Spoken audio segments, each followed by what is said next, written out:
Quando você, advogada, analisa uma situação do cliente, analisa como a origem da posse, analisa se ele herdou, se ele comprou, se ele invadiu, se ele recebeu em doação aquele imóvel, se está emprestado, a primeira coisa que você vai analisar é o quê? Se é caso para uso capião.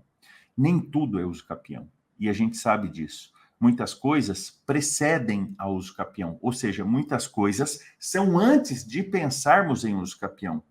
Pode ser uma modificação compulsória, pode ser fazer um inventário, pode ser uma extinção de condomínio, pode ser uma ação divisória, pode ser até mesmo uma ação possessória, pode ser, enfim, várias situações antes de pensarmos no uso capião para resolver o problema do cliente. Não é assim, vou regularizar, vou fazer uso capião. Não. Se pensar assim, vai errar.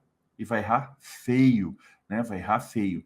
Então, aqui na aula de hoje, eu não vou trabalhar essa decisão. Eu vou trabalhar a partir da decisão. A partir do que você não tem dúvida que é caso para uso capião. E aí, dentro das 5 modalidades mais usuais, as 5 modalidades que a gente usa no dia a dia, que estão previstas ali no Código Civil, do artigo 1239 até o 1242, a gente vai trabalhar essas hipóteses que estão no Código Civil, não tendo dúvida que o caso é para uso capião. Por quê? Sintetizando, repetindo, para que você memorize. Se tudo você pensar que vai jogar no uso capião, o que vai acontecer? Vai dar ruim, vai errar feio. Então, dito isso, vamos partir então do pressuposto que é sim caso para uso capião, que nós não temos dúvidas, que não existe outra alternativa que não a uso capião. Combinado aqui? Beleza. Vou repetir aqui para você deixar o like, compartilhar essa aula. Bora para cima então. Queridos alunos, queridas alunas. Primeiro passo que nós vamos pensar aqui, tá? Você que vai trabalhar com a uso capião. Primeira coisa, não existe outra alternativa. É sim, sem sombra de dúvida, professor Marcel Rulli, uso capião caso do cliente. A primeira coisa que o advogado, que a advogada vai imaginar é que a função do advogado na uso capião é transformar posse em propriedade. Eu vou repetir isso daqui. A primordial função da uso capião é transformar uma situação que é de fato, uma situação que é fática, é uma pessoa que, por exemplo, que mora no imóvel, é uma pessoa que aluga o imóvel há muitos anos, é uma pessoa que recebeu em doação esse imóvel, está lá no imóvel há tantos anos, e não existe outra forma a não ser a uso capião para pegar essa situação dessa pessoa que está na posse, seja morando, seja alugando, o locador, nunca o locatário. Isso aqui é muito importante dizer. O locador, aquele que aluga o imóvel há muitos anos, ele pode usucapiar? Pode. Por quê? Porque nós vamos analisar o seguinte, o que é posse? Uma situação de fato. E o artigo 1196 do Código Civil fala assim, ó, o possuidor é aquele que exerce um dos poderes da propriedade. Professor, está lá no 1196 do Código Civil. O possuidor é aquele que exerce um dos poderes da propriedade, exerce de fato. Está escrito a palavra de fato. Porque o que é um fato? É ele que cuida, é ele que aluga, é ele que mora, é ele que capina, é ele que, fato, está cuidando como se fosse um filho o imóvel. Imaginem assim. Então, se o possuidor e a nossa missão na uso capião é transformar posse em propriedade, é aquele que, de fato, tem um dos poderes da propriedade, nós temos que analisar quais são os poderes da propriedade. E aí é um outro artigo do Código Civil. A posse está definida no 1196, mas a propriedade, os poderes da propriedade está definida em outro artigo do Código Civil, que é o 1228. que fala que o proprietário é aquele que usa, usar, o que é usar? Fala morar. O que é usar? Mora no imóvel. Ele goza do imóvel. O que é gozar de um imóvel? É receber um dinheiro, por exemplo. Ele recebe aluguel, ele recebe um arrendamento.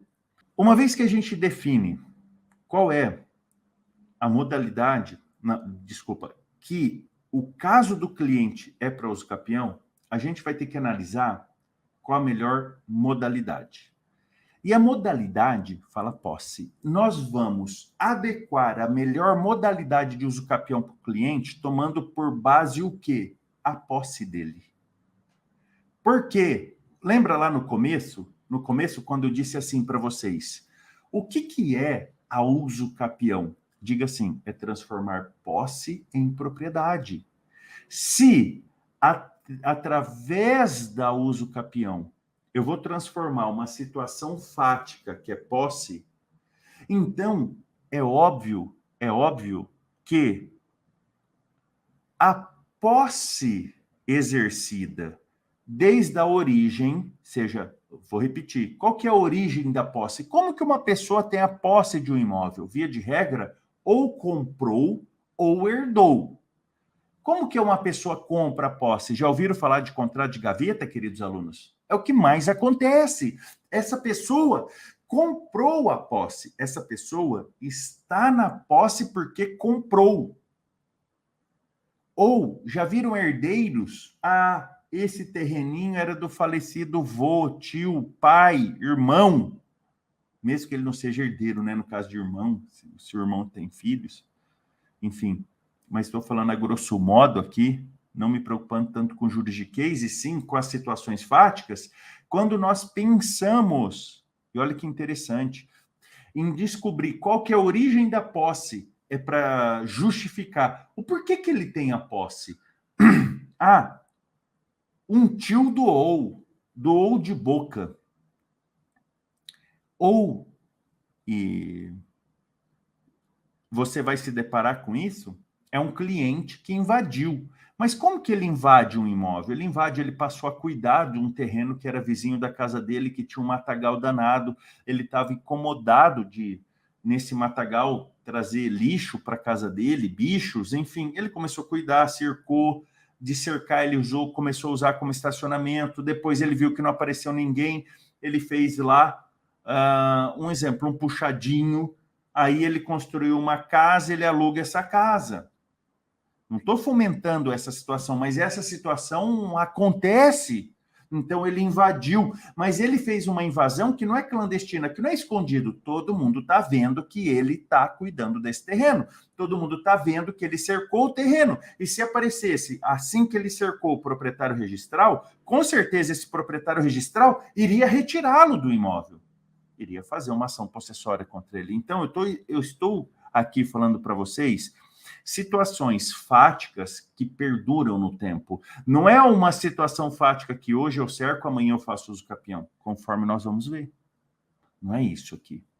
Então, quando nós pensamos qual é o uso capião adequada, a primeira coisa que nós vamos pensar, o caso só cabe uso capião. Essa é a primeira. Não existe outra possibilidade de regularizar, não existe uma adjudicação compulsória possível, não existe abrir um inventário possível, não existe fazer uma ação divisória, não existe uma reintegratória, não existe uma extinção de condomínio, só dá para fazer, neste caso, o uso capião. Primeira coisa que vocês já memorizaram. Segundo passo. Se o uso capião é transformar posse em propriedade, analisar qual que é a origem da posse. É a primeira coisa. Ele comprou, ele herdou, ele invadiu ou ele recebeu em doação?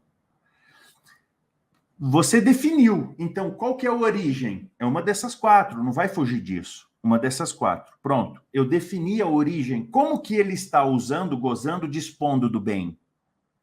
Pronto. Eu defini isso daqui.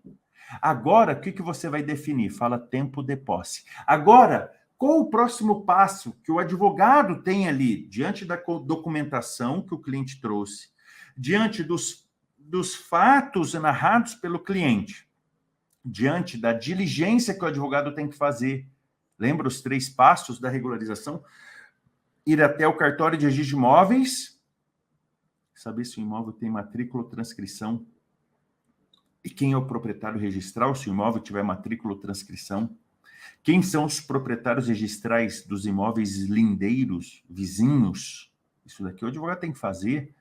Depois disso, ir até o prédio da prefeitura, se o imóvel for urbano. Saber em nome de quem eventualmente está no cadastro lá no prédio da prefeitura, onde mora o município. Saber em nome de quem está esse imóvel aqui. Existe débitos de IPTU? Mas, professor, o imóvel é rural. Eu procuro essas informações administrativas do imóvel rural, porque as informações de direito, tanto para imóvel urbano quanto para imóvel rural, é onde? Fala cartório de imóveis. Querido aluno, querida aluna, para saber quem é proprietário registral, você vai procurar onde? No cartório. No cartório da circunscrição da comarca onde está o imóvel. E ali o cartório vai te dizer quem é proprietário. O imóvel possui matrícula, não possui matrícula, o imóvel possui transcrição, não possui transcrição, é lá nesse cartório que você vai descobrir isso. Porque esses outros cadastros para imóvel urbano, o cadastro no prédio da prefeitura e o cadastro no site do INCRA vão dizer questões administrativas que não querem dizer quem é o proprietário. Tanto que o INCRA, quando a pessoa vai cadastrar um certificado, chama CCIR, Certificado de Cadastro de Imóvel Rural, o próprio INCRA pergunta, você é proprietário registral ou você é possuidor? E quando a pessoa clica lá falando que é proprietária registral, o INCRA fala, me manda a cópia da matrícula. E quando a pessoa fala, não, eu sou possuidor, ela pede uma declaração de posse, geralmente por um sindicato rural, ou até mesmo que o prefeito assine, atestando que aquela pessoa é possuidor de imóvel rural. Para vocês entenderem que o cadastro no prédio da prefeitura e o cadastro no site do INCRA, prédio da prefeitura e imóvel urbano, cadastro do INCRA, imóvel rural, não é um cadastro que cria a propriedade. Não é um cadastro de direito, é um cadastro administrativo para eu receber o ITR, imóvel rural, para eu receber o IPTU, imóvel urbano. Essa é a função primordial dos cadastros, tanto do prédio da prefeitura quanto do INCRA. É uma questão muito mais administrativa.